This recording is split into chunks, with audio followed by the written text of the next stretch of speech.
الحمد لله نحمده ونستعينه ونستغفره ونؤمن به ونتوكل عليه ونعوذ بالله من شرور أنفسنا ومن سيئات أعمالنا من يهده الله فلا مضل له ومن يضلل فلا هادي له أشهد أن لا إله إلا الله وأشهد أن محمدا عبده ورسوله أما بعد فإن خير الحديث كتاب الله وخير الهدي هدي محمد صلى الله عليه وسلم وشر الأمور محدثاتها وكل محدثة بدعة وكل بدعة ضلالة. أعوذ بالله من الشيطان الرجيم. بسم الله الرحمن الرحيم. قل يا عبادي الذين أسرفوا على أنفسهم لا تقنطوا من رحمة الله إن الله يغفر الذنوب جميعا إنه هو الغفور الرحيم. صدق الله العظيم. اللهم صل على محمد وعلى آل محمد كما صليت على إبراهيم وعلى آل إبراهيم إنك حميد مجيد. اللهم بارك على محمد وعلى آل محمد كما باركت على إبراهيم وعلى آل إبراهيم إنك حميد مجيد. اللهم أرنا الحق حقا وارزقنا اتباعه وأرنا الباطل باطلا وارزقنا اجتنابه. اللهم إنا نسألك علما نافعا وعملا متقبلا ورزقا طيبا ولسانا ذاكرا وقلبا خاشعا.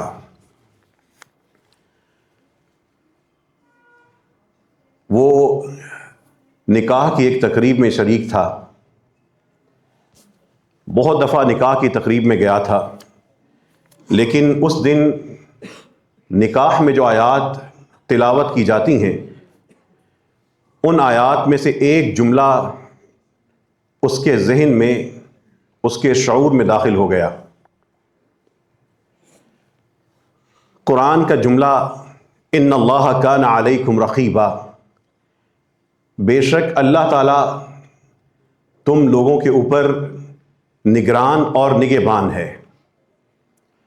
وہ سوچنے لگا نکاح کی تقریبات میں زندگی بھر میں بہت سی تقریبات میں آیا، لیکن یہ جملہ میں نے بہت دفعہ سنا. آج اس کا مفہوم میرے ذہن کو چین نہیں لینے دے رہا. ان اللہ کان علیکم رقیبا، بے شک اللہ تم لوگوں پہ نگران ہے اور نگہبان ہے. یہ جملہ لوگ سب نکاح میں شریک تھے، لیکن اس کی نکاح میں شرکت اس جملے کے تعلق کی وجہ سے بدلنا شروع ہو گئی. ساری تقریب قرآن سن رہی تھی اور سن کر ایک کان سے اسی طرف سے نکال بھی رہی تھی، لیکن وہ قرآن کے جملے سے جڑ چکا تھا اور قرآن اس کی زندگی میں داخل ہو چکا تھا. وہ سوچنے لگا اگر میں اپنے رشتہ داروں کو کوئی دھوکہ دوں گا، رشتہ داروں کو پتہ نہیں لگے گا، ان اللہ کان علیکم رقیبا، میرے پہ تو نگرانی اللہ کی ہے. اس نے یاد کیا کہ میں نے اپنے ایک دوست سے قرض لیا تھا، اس سے پیسے نکلوا لیے تھے کہ میں تمہیں اگلے مہینے واپس کر دوں گا، لیکن پھر ٹال مٹول کرتا رہا. دوست خاموش ہو گیا.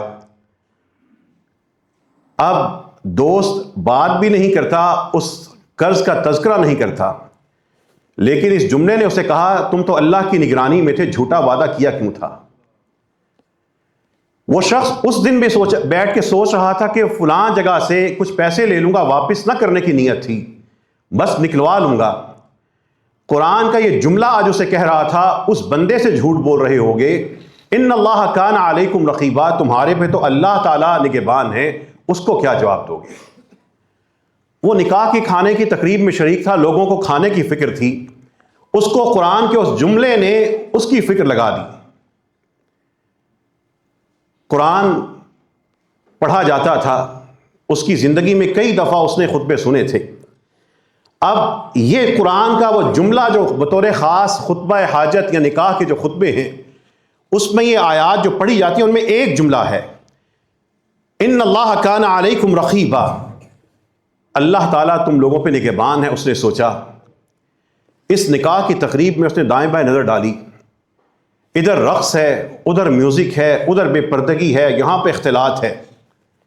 وہ سوچنے لگا جس نکاح کی تقریب میں بیٹھا ہوا ہوں اللہ تعالیٰ جب اس کی نگرانی کر رہے ہوں گے تو کیا سوچ رہے ہوں گے کس پھٹکار اور لعنت کا شکار ہیں تقریب والے۔ ان اللہ کان علیکم رقیبا، اس نے اپنے گرد و پیش پر اس قرآن کے جملے کی روشنی میں جب نظر ڈالی، اس کو محسوس ہوا میں اللہ کا مجرم ہوں، اللہ کا رزق کھا رہا ہوں، اللہ کی دی ہوئی خوشی میں بیٹھا ہوں، لیکن شیطان کے نظام کو چلا رہا ہوں اور اس کا حصہ بن چکا ہوں۔ وہ قرآن کے جملوں کو سوچنے لگا، اس کے ذہن میں خیال آیا، وہ اتنا عظیم، ہم اتنے حقیر، اس کو کیا مل رہا ہے ہم سب کی نگرانی کر کے؟ وہ ہماری نگرانی کیوں کر رہا ہے؟ ان اللہ کان علیکم رقیبا۔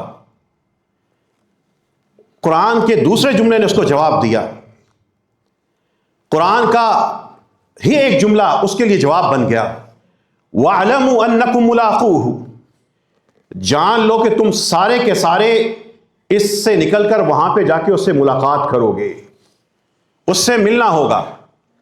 ملنے سے پہلے وہ سارا ریکارڈ بنا رہا ہے۔ قرآن کا اگلا جملہ وَاعْلَمُوا أَنَّكُمْ مُلَاقُوهُ، اس شخص نے بہت دفعہ یہ جملہ پڑھا تھا، ناظرہ پڑھتے پڑھتے گزرا تھا، لیکن پہلی دفعہ قرآن کے جملے نے اسے روک لیا۔ وَاعْلَمُوا أَنَّكُمْ مُلَاقُوهُ، قرآن کہہ رہے جان لو تم سارے کے سارے اس اللہ سے جا کر ملنے والے ہو۔ اس سے پہلے اس نے بڑے بڑے لوگوں سے ملنے کا سوچا تھا، آج قرآن نے اس کو بتایا کہ ملاقات سب کی ہوگی، اللہ سے ہونی ہے۔ وَاعْلَمُوا أَنَّكُمْ مُلَاقُوهُ، ایک طرف ان اللہ کان علیکم رقیبا ہے اور دوسری طرف وَاعْلَمُوا أَنَّكُمْ مُلَاقُوهُ ہے، درمیان میں وہ بندہ تھا۔ اس شخص کی زندگی میں جب یہ جملہ آیا، اب وہ سوچنے لگا رب سے ملاقات تو ہونی ہے، اس کے لیے تیاری کیا کرنی ہے۔ آج سے پہلے گاؤں، دوستوں، بزرگوں، رشتہ داروں سے ملنے کا سوچتا تھا، آج سے اس کی زندگی میں ایک اور ملاقات داخل ہوگی، اللہ سے ملاقات کی۔ قرآن کے جملے اس کی زندگی میں داخل ہونا شروع ہو گئے تھے۔ کروڑوں مسلمان تھے، قرآن سنتے تھے اور بھول جاتے تھے، لیکن وہ اللہ کی طرف سے قرآن کے جملوں پہ سوچنے لگا۔ وہ کسی اور سے نہیں، کسی شکل سے، کسی پگڑی سے، کسی رنگ سے نہیں جڑ رہا تھا، وہ اللہ کی رسی کے ساتھ اپنے آپ کو باندھ رہا تھا۔ اس نے سوچا اللہ کس کس چیز کی نگرانی کریں گے، ایک بندے کے بارے میں کیا کیا اللہ تعالیٰ نگرانی کر رہے ہوں گے۔ قرآن کے جملے نے اسے کہا وَاعْلَمُوا أَنَّ اللَّهَ يَعْلَمُ مَا فِي أَنفُسِكُمْ فَاحْذَرُوهُ، جان لینا کہ اللہ تعالیٰ جو تمہارے ابھی سینوں کے اندر خیال ہوتے ہیں، اللہ اس کو بھی جانتے ہیں، فَاحْذَرُوهُ، چکنے رہنا۔ اس نے سوچا میں نے تو ارادہ کیا تھا ویکینڈ پہ، آج جمعے کے دن جمعہ پڑھ لوں گا اور ویکینڈ پہ جا کے فلمیں دیکھوں گا، میرے رب کو تو ابھی آگے کی بات بھی پتا ہے۔ اس نے یہ سوچ رکھا تھا کہ جمعہ نہیں چھوڑوں گا لیکن سارا ہفتہ نماز نہیں پڑھوں گا، اس کی نیتیں رب کو پتا تھی۔ اس نے سوچ رکھا تھا کچھ پیسے جمع ہو جائیں تو سود کا ایک اکاؤنٹ کھلوا کر اپنی وہاں سے ماہانہ سیونگ کے نام پر پیسے اڑاتا رہوں گا۔ اس نے ابھی صرف خیال آیا تھا، اللہ کو تو وہ بھی پتا تھا، قرآن کہہ رہا تھا فَاحْذَرُوهُ، چکنے رہو کیا کر رہے ہو۔ وہ شخص قرآن کے جملوں سے اس کو جواب ملنے لگے۔ اس سے پہلے وہ جملوں، اپنے سوالوں کا جواب ادھر ادھر باتوں میں، ان لوگوں سے باتوں میں ڈھونڈتا تھا جن کے پاس خود بھی قرآن کا علم نہیں ہوتا، لیکن زندگی میں اب قرآن کے جملے ہی اس کو جواب دے رہے تھے۔ جب اس کو زندگی کے ان معاملات میں قرآن کا اثر نظر آیا، اس شخص کے ذہن میں ایک اور بات آنا شروع ہوئی کہ مسلمانوں نے قرآن کریم کو ایک عظیم بلند کتاب بناتے ہوئے اس کا مقام اور مرتبہ یہ طے کر رکھا ہے کہ بڑے بڑے علم والے اور بلند مسندوں والے اس کتاب سے فائدہ اٹھا سکتے ہیں، باقی نزدیک بھی نہ پھٹکے۔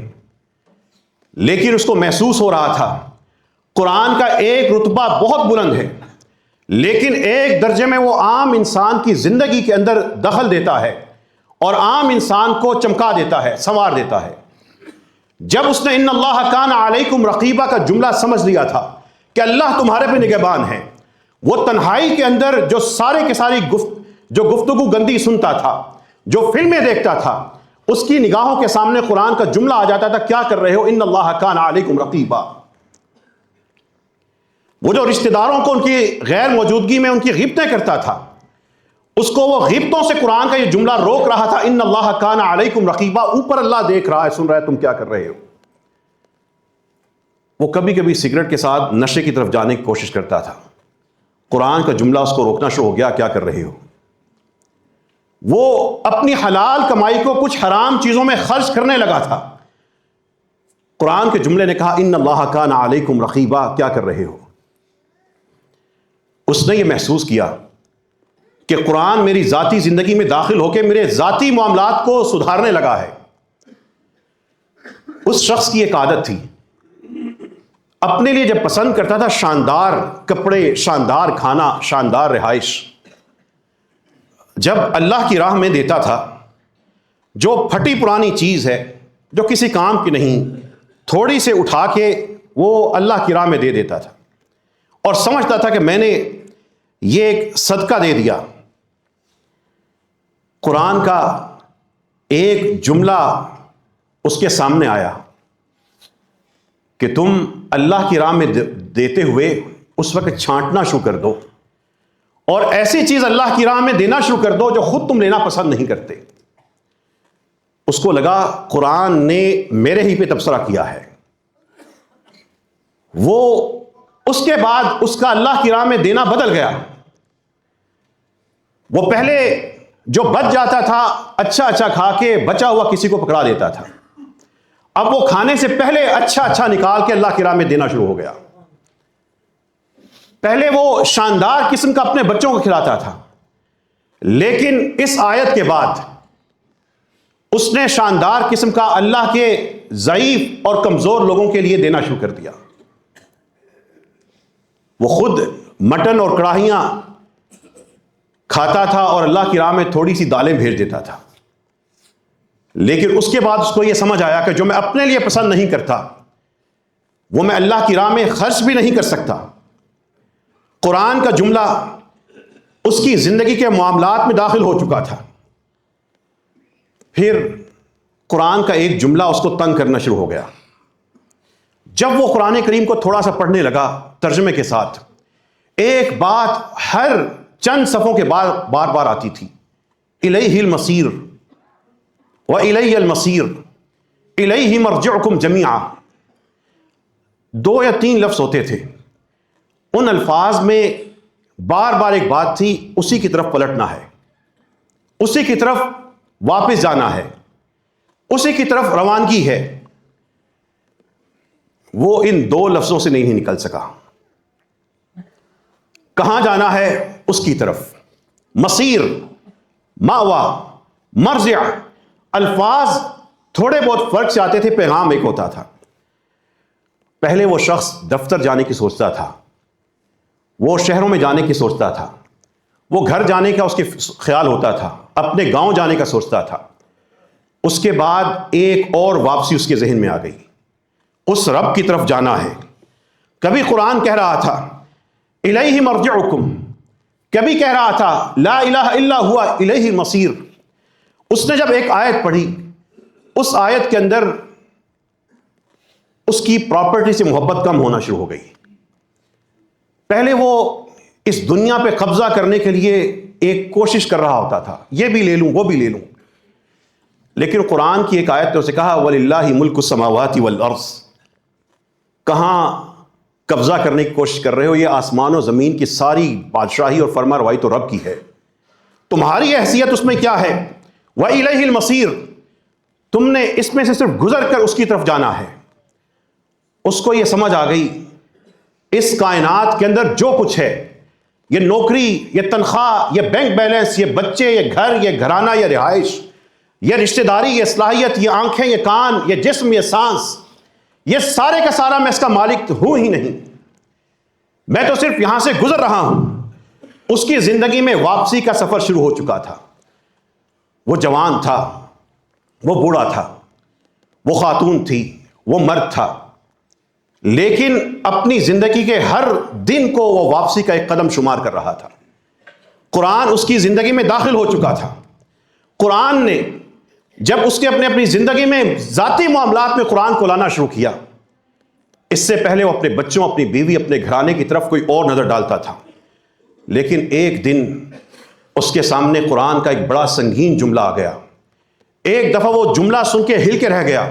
ایک طرف بچوں کی محبت تھی، ایک طرف اللہ کا یہ کلام تھا، ایک طرف اس کی محبت بھری نگاہیں تھیں، ایک طرف آیت کے اندر یہ سنگینی تھی۔ قرآن کہہ رہا تھا انما اموالکم واولادکم فتنہ، یہ تمہارے مال اور تمہارے بچے تمہارے لیے آزمائش ہے، تمہارے لیے فتنہ ہے۔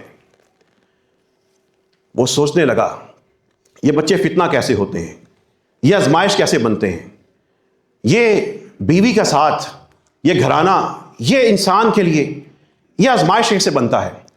ابھی وہ سوچ رہا تھا، قرآن کا ایک جملہ اس سے زیادہ سخت اس کے سامنے آ گیا۔ یا ایھا الذین آمنوا ان من ازواجکم واولادکم عدوا لکم فاحذروہم، اے ایمان کی تلاش میں اور ایمان کے ساتھ چلنے والوں، تمہاری بیویوں میں سے، تمہارے بچوں میں سے تمہارے دشمن ہو سکتے ہیں، ان سے چکنے رہنا۔ پہلے تو اللہ نے فتنہ کہا تھا، آج ان میں سے کچھ دشمن ہو سکتے ہیں کہہ دیا۔ وہ کام کے رہ گیا، میری اولاد میری دشمن کیسے ہو سکتی ہے، میری بیوی کیسے میری دشمن ہو سکتی ہے، یہ پیار بھرے رشتے، اس میں دشمنی کہاں آتی ہے۔ اس کو پھر یاد آیا رمضان کے آخری بابرکت دن تھے، بیوی بچے سب لے کے نکلتے تھے، جا کر روزہ کسی بڑے ہوٹل میں جا کے افطار کرتے تھے۔ اللہ کی طرف سے دی ہوئی ڈشوں کی بھرمار تھی، ایک ڈش، دوسرا کھانا، تیسرا کھانا، چوتھی ڈش، پاکستانی کھانے، فلاں ملک کے کھانے، سارا خاندان کھانا کھاتا تھا۔ مغرب کی نماز کوئی نہیں پڑھتا تھا۔ وہ بچوں کی خواہش پوری کرتے ہوئے بے نماز ہو گیا۔ پھر شاپنگ کرنے کے لیے ساری رات گھومتے رہتے تھے، تراویح کا کسی کو خیال نہیں آتا تھا۔ رات کو تھک کے سوئے تو فجر کے لیے جاگے، سارا گھر اسی روش پہ چل رہا تھا۔ اس نے محسوس کیا ہمارا آپس کا ساتھ محبت کا نہیں ہے، اللہ کی غفلت اور اللہ سے دشمنی اور شیطان کی رفاقت کا ساتھ ہے۔ اس نے اپنی بیوی اور بچوں کو آیت دکھائی۔ یہ بچے قیامت کے دن اس کے خلاف گواہ بن سکتے تھے، یہ بیوی اس کے خلاف گواہ ہونی تھی، لیکن اللہ کے قرآن نے اس کو بر وقت آگاہ کر دیا۔ اس نے اپنے بیوی بچوں کے ساتھ اپنے معاملات کو رب کی نگاہ سے دیکھنا شروع کر دیا، قرآن کے معیار پہ پرکھنا شروع کر دیا۔ اس نے یہ محسوس کیا کہ بچوں کے سب مطالبے اگر میں پورا کرتا رہوں گا، یہ گناہوں کی دلدل میں پھنستے رہیں گے، قیامت کے دن میرے خلاف گواہ ہوں گے۔ قرآن نے اس کو ہدایت دے دی اور اپنے بچے جو اس کے دشمن بن رہے تھے، اس دشمنی سے اس کو بچا لیا۔ یہ قرآن اس کی زندگی میں داخل ہو رہا تھا۔ وہ خطبے دے کر، خطبے سن کر جزاک اللہ کہہ کے بھاگنے والا نہیں تھا، بلکہ وہ خطبہ دینے اور سننے کے بعد جا کے قرآن سے جڑ جاتا تھا۔ وہ شکلوں پر، وہ داڑھیوں پر، وہ ہیئر کٹ پر، وہ رنگوں پر، وہ پگڑیوں اور تہبند کے سٹائل پر اپنے دین کو نہیں ڈھونڈ رہا تھا۔ وہ قرآن کی آیات کو اپنا معیار بنا کر، وہ شخصیات کے دائرے سے نکل کر قرآن کی وادیوں اور اس کے افق میں جا کے پناہ لے رہا تھا۔ اس سے پہلے اس کی زندگی ایک ترازو سے خالی تھی۔ وہ مسلمان تھا لیکن اس کی زندگی میں ترازو نہیں تھا۔ پھر ایک دن کہیں کسی عالم دین نے نماز کے بعد 2 آیتیں ذکر کر دیں۔ اس نماز کے بعد اس کی زندگی میں ترازو داخل ہو گیا۔ اس ترازو میں اپنے آپ کو رکھنے لگا۔ قرآن کا ایک جملہ آیا تھا، اس نے کہا تھا ساری کہانی یہ ہے فَأَمَّا مَنْ ثَقُلَتْ مَوَازِينُهُ فَهُوَ فِي عِيشَةٍ رَاضِيَةٍ، ساری کہانی کا نچوڑ یہ ہوگا جس کا ترازو اس دن بھاری ہو گیا وہ بڑی شاندار، من پسند، دل پسند زندگی میں ہوگا۔ وَأَمَّا مَنْ خَفَّتْ مَوَازِينُهُ فَأُمُّهُ هَاوِيَةٌ، اور جس کا پلڑا ہلکا ہو کے اوپر کی طرف چڑھ گیا، اس کی آخری منزل، ہمیشہ کی منزل ایک دہکتی ہوئی آگ کا گڑھا ہوگا۔ وہ سوچنے لگا، اپنا اس نے ایک ترازو بنایا، اپنی جوانی تولنے لگا، اپنی صبح و شام تولنے لگا، اپنی نمازوں کا وزن کرنے لگا، اپنی دوستی اور اپنے دوستوں کا وہ وزن کرنے لگا. اس نے سوچا میرا ایک دوست ہے, میں اس کے ساتھ بیٹھتا ہوں, جب آتا ہے لیٹسٹ جو فلمیں ہیں, جو سب سے تازہ ترین دنیا میں کام ہو رہا ہے فلموں پر, مجھے شیئر کرتا ہے. جو گندی ترین فلمیں ہیں مجھے بھیجتا ہے. قرآن کے جملے میں اس کو لگا یہ دوست نہیں ہے, شیطان ہے. اس نے محسوس کیا میں اس دوست کے پاس بیٹھنے کے بعد میں کبھی نماز صحیح نہیں پڑھ سکا. میں اس شخص سے رابطے کے بعد میں سود کے نظام کا شکار ہو گیا. اس شخص کو قرآن کی ایک آیت نے بتایا, من الجنۃ والناس, جن سے پناہ مانگتے ہو, رب الناس کی, الہ الناس کی, ملک الناس کی, جو یوسوس فی صدور الناس, لوگوں کے دلوں کے اندر شک, وسوسے, اعتراض ڈال کے دین سے دور کر دیتے ہیں. وہ من الجنۃ والناس, وہ ایک ایسی مخلوق ہوگی جو نظر نہیں آتی اور دوسری سامنے چلنے والی انسانی شکل میں نظر آنے والی ہوگی. اس سے پناہ مانگتے رہنا ہے. قرآن کا اختتام اسی صورت پہ ہو رہا تھا کہ ساری کی ساری ہدایت پہ عمل تب ہوگا جب اپنے نزدیک سے اس طرح کے شیطانوں کو, جو ہو سکتا ہے انسانوں کی شکل میں ہو سکتا ہے صحافی کی شکل میں ہو, حکمران کی شکل میں ہو سکتا ہے عالم کی شکل میں ہو, اس کو دور کر دینا ہے, ورنہ یہ تمہارا دین برباد کر دے گا. وہ قرآن کا جملہ اس کا معیار بن چکا تھا. اس شخص کی زندگی میں ترازو آ چکا تھا. آپ کی زندگی میں کوئی ترازو ہے؟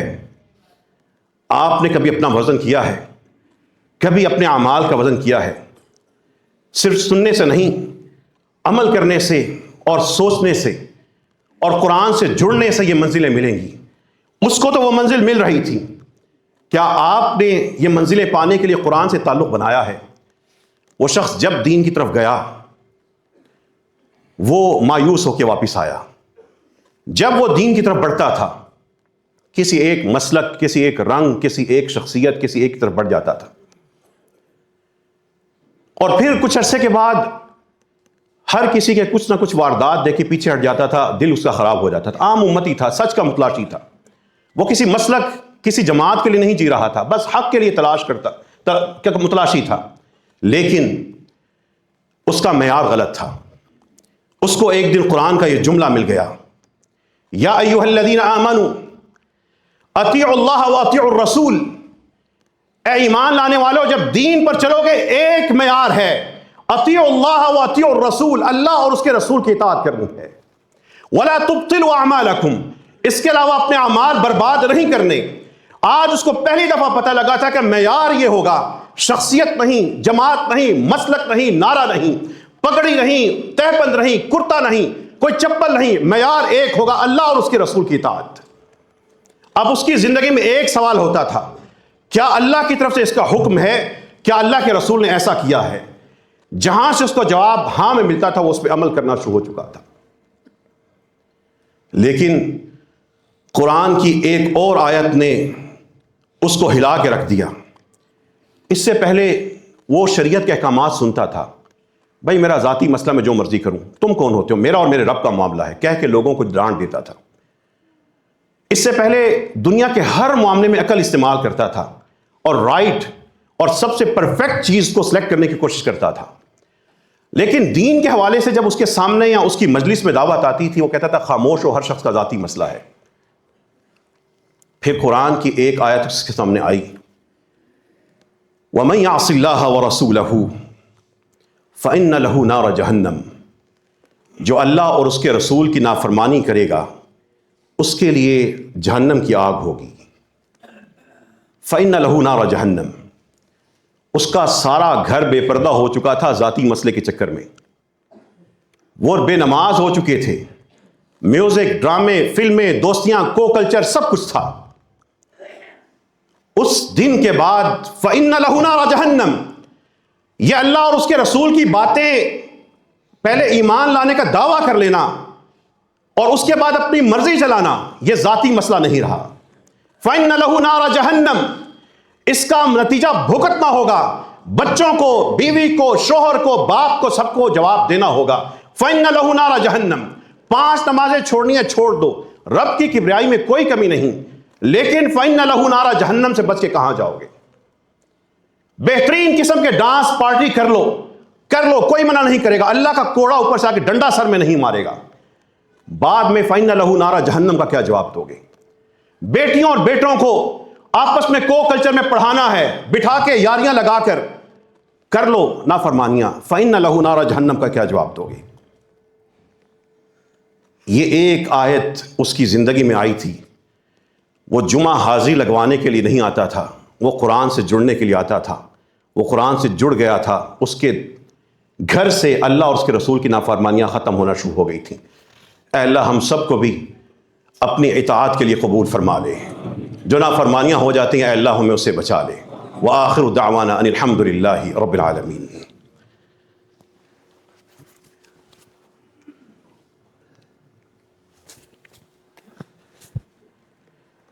الحمد للہ نحمده ونستعینه ونستغفره ونؤمن به ونتوکل علیہ ونعوذ باللہ من شرور انفسنا ومن سیئات اعمالنا من يهده الله فلا مضل له ومن يضلل فلا هادي له اشهد ان لا الہ الا اللہ واشهد ان محمدا عبده ورسوله. اس کا جب قرآن کے ساتھ یہ ساتھ ہوا تو اس نے محسوس کیا کہ قرآن میری دنیا میں برکت لے کے آتا ہے، لیکن ایک سوال اس کے ذہن میں آتا تھا کہ میں نیکی پہ چلوں گا، یہ راہ اختیار کروں گا تو مجھے ملے گا کیا؟ قرآن کے جملے نے اسے جواب دیا، اور ایسا شاندار جواب دیا دوبارہ اس کے ذہن میں سوال نہیں آیا. جو ان راستوں پہ چلے گا، استقامت کا مظاہرہ کرے گا، اللہ کے قرآن نے کہا نحن اولیاؤکم، ہم ہیں نا تمہارے دوست. نحن اولیاؤکم، اس دن وہ رک گیا تھا اس جملے پر. نحن اولیاؤکم، اللہ اپنی شان کے ساتھ کہہ رہے ہم ہیں تم لوگوں کے دوست. جس کو اللہ کی ولایت مل گئی، اللہ کی دوستی مل گئی، اس کو پھر کوئی کیا نقصان دے سکتا ہے؟ قرآن نے اس کو یہ انعام اس کے لیے رکھا، نحن اولیاؤکم، صرف ادھر ہی نہیں، فی الحیات الدنیا و فی الآخرہ، ادھر بھی اور ادھر بھی. اور ادھر ہماری پسند پہ چلو، ادھر کیا ہوگا؟ وَفِيهَا مَا تَشْتَهِي أَنفُسُكُمْ، وہاں پر جو تمہارے دل میں ہوگا وہ تمہارے لیے ہوگا. وَلَكُمْ فِيهَا مَا تَدَّعُونَ، تمہارے دلوں کی دور کی بات، جو تمہارے الفاظ نکلیں گے وہ تمہیں مل جائے گا. یہاں پر ہم نے بتایا اس کو ٹچ نہیں کرنا، اس کو نہیں چھیڑنا، یہ نہیں کھانا. وہاں پر جو دل میں آئے گا مل جائے گا، ساری حسرتیں خواہشیں پوری کر دیں گے. اس شخص کی زندگی میں کچھ ایسے معاملات تھے، ایک طرف حلال تھا حرام تھا، ایک طرف میوزک تھا ڈرامہ تھا، ایک طرف نماز تھی، ایک طرف بے پردگی تھی، ایک طرف حیا تھی، ایک طرف دوستیاں تھی، ایک طرف نکاح تھا، ایک طرف ساری کے ساری غلاستیں تھیں، ایک طرف پاکیزگی تھی. نکلنا بڑا مشکل تھا، لیکن قرآن کے ایک جملہ اس کا سہارا بنا، ایک جملہ سہارا بنا.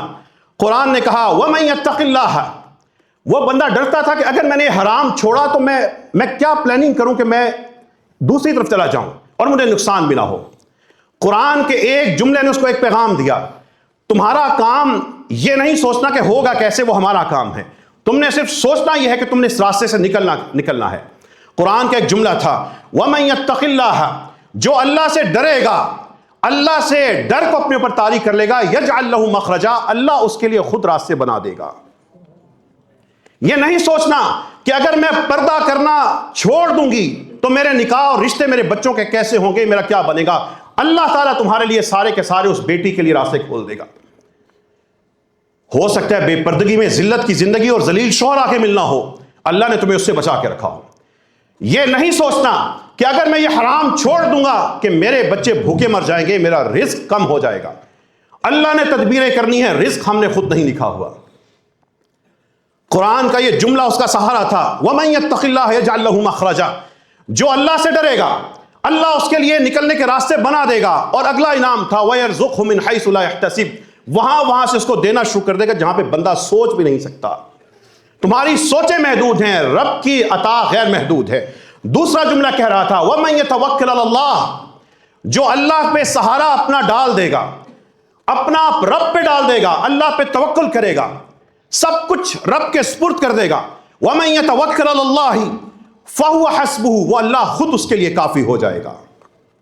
إِنَّ اللَّهَ بَالِغُ أَمْرِهِ، اللہ ہے نا اس کے معاملے کو پہنچنے والا. قرآن کے یہ جملے تفسیروں کے محتاج نہیں ہیں. قرآن کے یہ جملے علماء کی محفلوں کی زینت نہیں ہے، یہ عام شخص کے لیے ہے، ہدایت ہے، رحمت ہے، نور ہے، شفا ہے۔ لیکن کوئی لینے والا تو ہو، کوئی قرآن کو اٹھا کر پڑھنے والا تو ہو، کوئی سوچنے والا تو ہو، کوئی قرآن کو تھامنے والا تو ہو۔ جو اس کی طرف بڑھے گا اللہ تعالیٰ اس کی طرف بڑھیں گے، جو اس سے ہدایت لے گا اللہ اس کو گمراہ نہیں ہونے دیں گے، جو اس سے جڑے گا وہ مایوس نہیں ہوگا، جو اس سے اپنی زندگی کا دستور بنائے گا کبھی وہ ناکام نہیں ہوگا، وہ ادھر بھی مطمئن ہوگا ادھر بھی مطمئن ہوگا۔ اللہ سے دعا کیجئے اللہ ہم سب کو قرآن کا علم اور اس پر عمل نصیب فرما دے۔ اللہم انا نسألک باسمائک الحسنى وصفاتک العلی وبالصلاة والسلام علی النبی الحبیب المصطفى اللہم ربنا آتنا فی الدنیا حسنہ وفی الآخرة حسنہ وقنا عذاب النار اللہم اغفر لنا ذنوبنا كلها دقها وجلها وأولها وآخرها وعلانيتها وسرها اللہم اجعل القرآن الکریم ربیع قلوبنا۔ اے اللہ ہم سب کے دلوں کی بہار قرآن کریم کو بنا دے، وشفاء صدورنا، جو دلوں میں وسوسے ہیں، کینے ہیں، ناکامیاں ہیں، گناہ ہیں، اے اللہ اس کی شفا قرآن کریم کو بنا دے۔ اے اللہ ہم سب کے جو دکھ ہیں، پریشانیاں، اس کے چھٹکارے کا سبب قرآن کریم کو بنا دے۔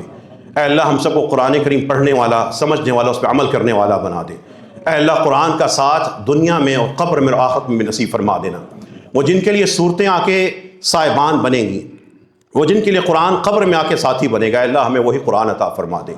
رب کریم ہم سب کو اپنے اپنے گھرانوں کو قوا انفسکم واہلیکم نارا، اپنے گھر والوں کو دوزخ کی آگ سے بچا لو، اے اللہ بچانے کی توفیق عطا فرما۔ اے اللہ ہم سب کے صغیرہ اور کبیرہ گناہ معاف فرما دے، ہم سب کے ہر مریض کو شفا عطا فرما۔ اے اللہ ایک بہن نے بطور خاص اپنے ارد گرد لوگوں کے شر سے محفوظ رہنے کے لیے دعا کی درخواست کی ہے، یا اللہ اس بہن کو بھی اور ہر بہن اور ہر بھائی کو اور شخص کو انسانوں کے اور جنوں کے شر سے بچا لے، حسد سے بچا لے، کینے سے بچا لے، رب کریم ایک دوسرے کو بدنام کرنے سے بچا لے، رب کریم ایک دوسرے کے لیے الفت کا ہم سب کو باعث بنا دے، اے اللہ عزت اور احترام کا باعث بنا دے۔ اے رب کریم ہم سارے کے سارے جو بھی اپنے خاندانوں میں، رشتہ داروں میں، دوستوں میں آپس میں اختلاف کا، نفرت کا شکار ہیں، یا اللہ ان نفرتوں اور اختلافوں کو محبت بنا دے۔ اے رب کریم ہم سب کو اپنا بنا لے، اپنے مقربین میں شامل فرما لے۔ اے اللہ جن کو آپ بے حساب عطا کرتے ہیں ان میں داخل فرما دے، جن کو بے حساب جنت میں داخل کریں گے، اے اللہ ہمیں بھی ایسا ہی بنا دے۔ ہم سب کے ماں باپ کی مغفرت فرما، ہم سب کو اپنے ماں باپ کے لیے صدقہ جاریہ بنا۔ میرے جتنے بھی اس مسجد کے پیارے بزرگ ہیں اللہ ان کو سلامتی عطا فرما، ان کو صحت والی لمبی زندگی عطا فرما۔ جو نوجوان ہیں اللہ ان کو پاکیزہ جوانی عطا فرما۔ جو بہنیں بیٹھی ہیں، جو مائیں بیٹھی ہیں، رب کریم ان کی جو اور جو سن رہی ہیں، دیکھ رہی ہیں، اے اللہ جو بھی ان کی خواہش ہے، دعا ہے، اے اللہ ان کے حق میں پوری فرما دے۔ رب کریم جو تنگ دست ہیں ان کو بے حساب عطا فرما۔ جس نے عمرہ اور حج نہیں کیا ہے اللہ اس کو زیارت بیت اللہ نصیب فرما۔ رب کریم جو کرائے کے گھروں میں رہتے ہیں ان کو اپنا مکان عطا فرما دے۔ جو اپنے خاندانوں پہ خرچ کر رہے ہیں اللہ ان کو بے حساب عطا فرما۔ جو دوسروں کا سہارا ہے اللہ ان کا سہارا بن جا۔ اے اللہ مسلمانوں کی مدد فرما، مظلوموں کی مدد فرما دے، افواج پاکستان کی مدد فرما، پاکستان کو عزت اور بلندی نصیب فرما۔ جو ہم میں کوتاہیاں ہیں اللہ ان کو دور فرما دے۔ جو نعمتیں آپ نے ہمیں بطور قوم بطور ملک دی ہیں اللہ ہمیں ان کی قدر کرنے کی توفیق عطا فرما۔ اے اللہ ہم سب کو دین اور قرآن کا فہم عطا فرما، فرقوں کے سے نکال کے دین محمدی اور اے اللہ اطاعت رسول نصیب فرما دے۔ ربنا آتنا فی الدنیا حسنہ وفی الآخرۃ حسنہ وقنا عذاب النار وآخر دعوانا ان الحمد للہ رب العالمین۔